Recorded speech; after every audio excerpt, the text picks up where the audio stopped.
story tonight. Republic Media Network brings you this video that we've accessed from POK, where Hizbul Mujahideen chief and most wanted global terrorist Syed Salahuddin held a prayer meeting for Hizbul commander Riaz Naiku, who was hunted down and eliminated by our forces in Kashmir. In the condolence meeting, Salahuddin is heard telling Pakistan-backed terrorists that Hizbul has faced a huge setback in Kashmir. He has gone on to admit that since the beginning of 2020, 80 Hizbul terrorists have been killed by the Indian Army and that the Indian Army now has an upper hand in Kashmir. Now, this video is a slap in the face of all pro-Pakistan terror sympathizers who try to push the homegrown terror narrative, and also goes on to conclusively prove Pakistan's implicit role in pushing terror in Kashmir. Let's go across to my colleague Zeenat Fazil joining us with more details. Zeenat. Yes, Shivani, this is the video that has been accessed by Republic from Pakistan-occupied Kashmir, and you can see Syed Salahuddin, who is the chief of Hizbul Mujahideen, and he held absentia prayers for Riaz Naiku, who was recently neutralized by the security forces in Avantipura, and the video was shot just after the killing of Riaz Naiku, where he's addressing the people. The absentia prayers were held, and simultaneously he's addressing the people, saying that he was from a religious and was a mathematics teacher, but simultaneously was holding the fort of Hizbul Mujahideen in Kashmir for a long time, and his killing is recently really a setback to Hizbul Mujahideen. But simultaneously he said that martyrdom is not a new thing for militants in Kashmir particularly. There had been the killings earlier and the killings will continue, but yes, the forces have got a heat from militants in Kashmir while citing examples of Handwara and other. Zeenat, just stay on with me. Major General G.D. Bakshi is also joining us over the phone line. Major General, the first big takeaway from this meeting is, of course, the fact that the likes of Syed Salahuddin and others who have been pampered by Pakistan sitting in POK are actually the terror factories in Kashmir. There is no such homegrown terror. Look, the simple fact is Pakistan has been trying to give it the kind of image of homegrown terror by trying to encourage the Hizbul Mujahideen. The fact is the Hizbul Mujahideen Supremo sits in Muzaffarabad.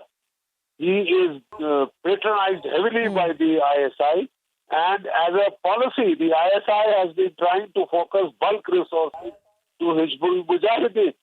And there was a time when, Burhan Wani, the Supremo locally in Kashmir Valley, had become so overconfident that he was heard talking on the satellite phone to Hafiz Saeed and saying, do you need help? If your people here need help, just tell them to contact me, I will help them. He was going so overconfident. Now they have been hit hard. They are finding it difficult. Nobody wants to be a district commander or divisional commander there because they know they will come in the crosshair of the security forces and they will not last a few weeks, if not just a few days.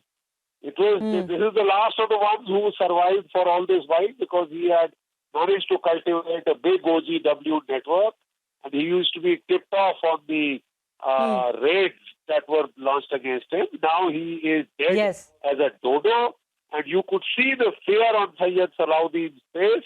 He was saying 80 of his people have been killed since January. He was saying our policy to sort of quote him is wrong, and he seemed to be very worried about the way this so-called stupid terror campaign is heading.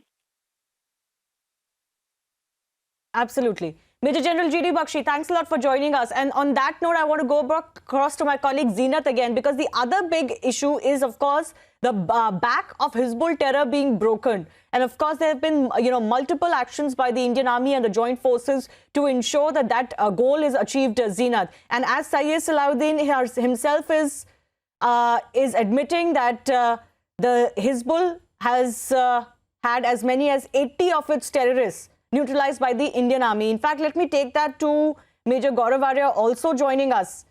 So, Major, this just goes on to show that the entire Hizbul rank is worried. That is one. But also of where the genesis of the terrorism in Kashmir is really coming from.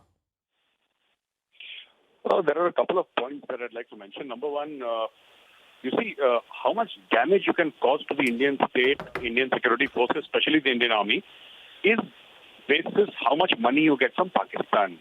Now, Syed Salahuddin is worried because of the rank and file which has been decimated. More than 82 terrorists have been killed by the Indian army. Now, he's worried that the funds, because he lives in Pakistan, he lives in Muzaffarabad, and he is afraid that these funds will stop flowing.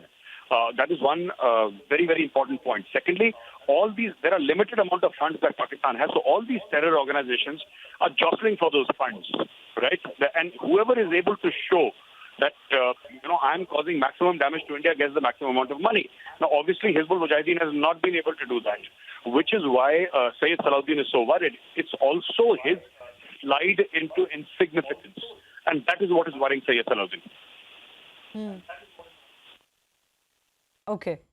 Yes, but on the other hand, Major, what is the other issue also is for people in India, who continue to talk about how this is homegrown terror. In fact, there are some who are shameful enough to suggest that Pulwama, was somehow an attack by India and by homegrown terror. But all of this is being rubbished on a day-to-day basis by these terror organizations themselves, who have, of course, received great protection, if nothing else, from the Pakistan establishment. See, all these people who are casting aspersions about Pulwama being an inside job are the same people who also said that 2611 is an inside job. These are not normal people. These are not normal Indian citizens. I mean normal in that sense. These people are essentially from certain political parties who always say such things so that, they can be projected in a positive... They have their own concept in their mind. And as we have seen in the 2014 elections and again in 2019, their concepts don't seem to be working out too well. To these people, all I can say is that, this is a narrative between them and the terrorists. India is not involved. Every time they say that, Pulwama was done by the Indian agency, suddenly Jaish will get up and say we did Pulwama. So, it's laughable, actually. What can I say? This is laughable. Okay, Major Gaurav Arya, stay with us. I just want to quickly go across to Brigadier V. Malingam also joining us. And I have a specific question for him, which is that Syed Salahuddin seems to be there lamenting about the fact that he's lost a lot of his terrorists since the start of 2020. In fact, 2018, 2019 have also been landmark years for the Indian forces in Kashmir. And of course, the entire political landscape has also changed late in 2019. But is this the right time to absolutely go for the jugular now as far as any source of terror is concerned in Kashmir? Brigadier Malingam. Absolutely. First of all, I must say the Hizbul Mujahideen will be having a great lot of problem in finding a replacement for Riaz Naiku. That is the first point which is reflected in what Syed Salahuddin has said. That is one. Secondly, as far as the Indian Army is concerned, Indian Army has always been on top. Firstly, because of the just cause for which they are fighting. They are fighting for a just cause. And secondly, because of their concentration and professionalism. These two things combined, Indian Army is on top and it will continue to remain on top. As far as the other issues are concerned, as far as, I'm forgetting your question, I'm sorry. No, I was just wanting to take your opinion on, how the situation is absolutely primed for India to crush terror completely as far as the valley is concerned. There are political solutions that India has enacted, and there are more and more incremental changes in the way India treats Kashmir issue. But obviously the military issue is facing these terrorists and absolutely wiping them out. Thank you. The point is, as far as the wiping out the entire militancy in Kashmir is concerned, yes, this is the right time. As far as political settlement is concerned, what were those actions taken by the government of India? Firstly, to declare the Kashmir as a district and remove the Article 370 and so on and so forth. They were all political solutions for the entire issue. And as far as I can see, the Kashmir will come under control in a matter of couple of months, maybe a year or two, but the path is towards recovery. Irrespective of what happens, the Indian Army is on top, and this is the right time to go all out to ensure that all those remaining elements, whichever they are tackled, and that there are no balance of recruitment takes place. And as far as the stone pelting is concerned and the social media is concerned, this is one thing which the government of India must take care of. These are the two issues which create major problems in creating terrorism in as far as the valley is concerned. Right. Brigadier Mahalingam, thanks a lot for speaking to us. Zeenat continues to be with us. Now, Zeenat, we've of course highlighted a few things that Syed Salahuddin is saying as far as this video is concerned. One, of course, shows the helplessness of the terror outfit in itself. And our experts are commenting about how Riaz Naiku, who was the chief commander of the Hizbul, is not going to be easily replaced. The other, obviously, is the acceptance that the Indian Army is more powerful now. In other words, the organization's footprint is reducing. Give us more highlights of what Syed Salahuddin said. See, he's admitting here that Hizb has received a body blow after the killing of Riaz Naiku, who has been handling Kashmir for a long time.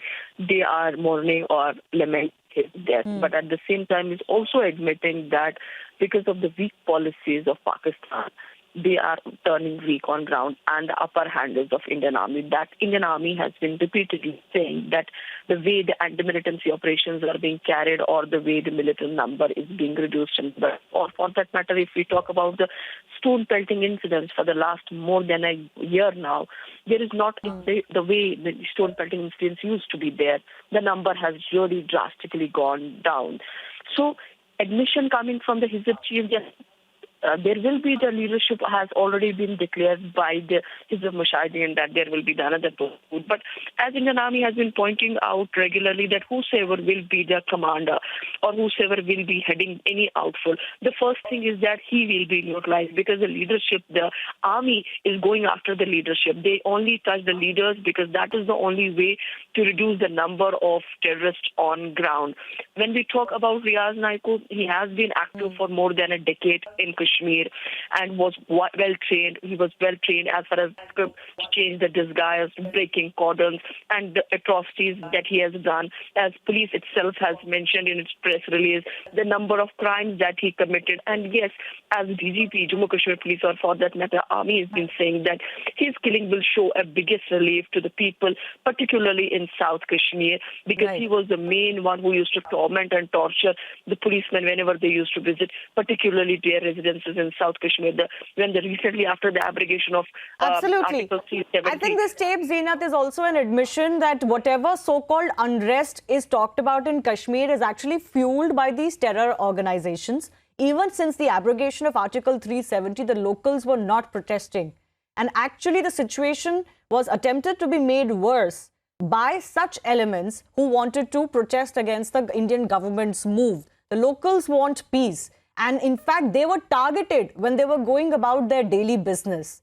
And then the same people who are terror sympathizers would say, oh, Kashmir has been under curfew. But actually, the terrorists were targeting locals who were going about their normal lives. And there was no restriction on normal life by the government. But they had to be kept safe from these elements. Zeenat, we'll leave it at that. Thanks a lot for joining us for more of this.